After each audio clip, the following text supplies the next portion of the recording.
Iran మాజీ supreme leader Ayatollah Ali Khamenei అంత్యక్రియలు కొనసాగుతున్నాయి. ఖమేనీకి తుది వీడ్కోలు పలికేందుకు ఇరానీలు లక్షలాదిగా తరలివస్తున్నారు. టెహరాన్లోని గ్రాండ్ మోసల్లా ప్రార్థనా ప్రాంగణంలో అయతుల్లా అలీ ఖమేనీ భౌతిక కాయాన్నుంచారు. ఇరానీ ప్రజల కన్నీళ్లు, నినాదాలు, సంతాప సందేశాలతో గ్రాండ్ మోసల్లా శోకసంద్రంగా మారింది. టెహరాన్ వీధులన్నీ నల్లని దుస్తుల్లో వచ్చిన ప్రజలతో నిండిపోయాయి.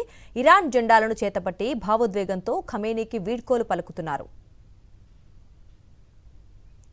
గ్రాండ్ మోసల్లా ప్రాంగణంలో ఎటు చూసినా భావోద్వేగ దృశ్యాలు కనిపిస్తున్నాయి.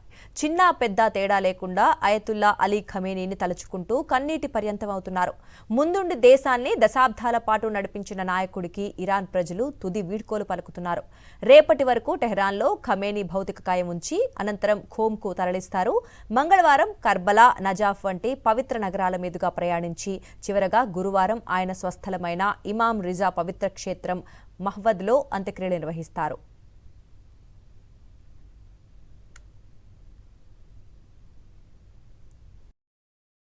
మరిన్ని అప్డేట్స్ కోసం ఛానల్ను సబ్స్క్రైబ్ చేయండి. నోటిఫికేషన్స్ కోసం బెల్ ఐకాన్ పై క్లిక్ చేయండి.